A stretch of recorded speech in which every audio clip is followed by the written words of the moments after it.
This will be under fireground operations, which is going to be 6-3.3, which is to control a flammable gas or cylinder fire.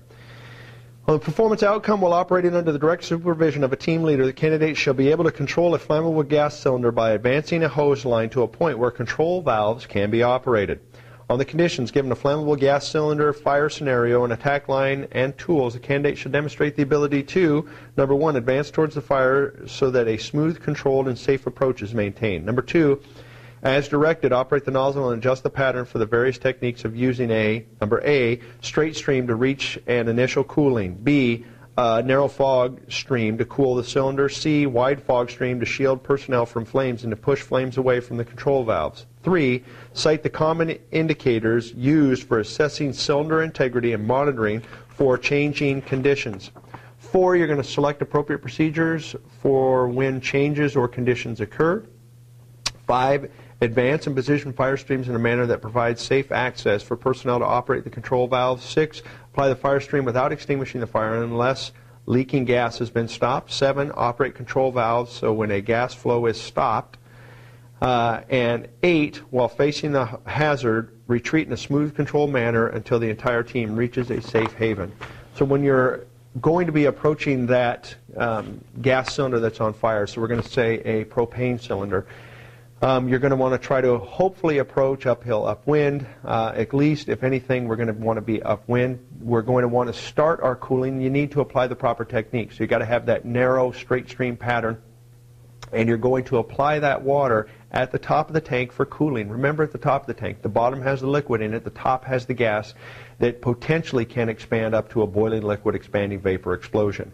So we want to make sure that we're painting the top of the tank, we're cooling that off to prevent that levy. If we see any type of degradation to the tank, which is going to end up being cracks, or we're starting to see problems with the mounts, if we're starting to see something that causes us type of alarm, it needs to go to an unmanned monitor type device cooling that tank, and you need to get personnel and evacuate that area immediately because you can have a catastrophic failure or a levy of that tank.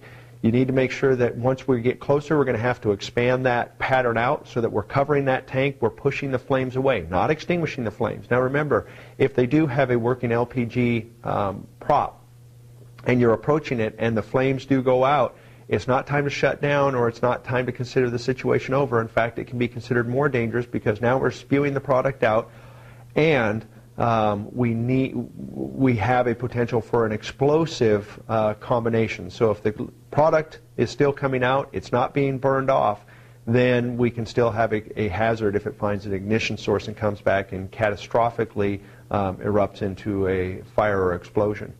So we're going to widen it out. We're pushing the fire away from us. We're continuing to cool the tank to make sure that it's not going to end up levying, and that we're cooling the gases inside of the tank that are trying to expand. We're not trying to put that fire out if at all possible. Get up, push those flames away from the control valves. If we can get up and control those control valves and shut that tank off, or the source of the gas leak off, that's what we want to end up doing. If we get up and we aren't able to do that, then we need to back away and then continue to keep that tank nice and cool. But we're going to operate in a controlled method. If we've got 2 lines, we want to deploy 2 lines with the team leader being in the middle of the 2, coordinated, making sure it's smooth, making sure that you are directing where you want that water application to be.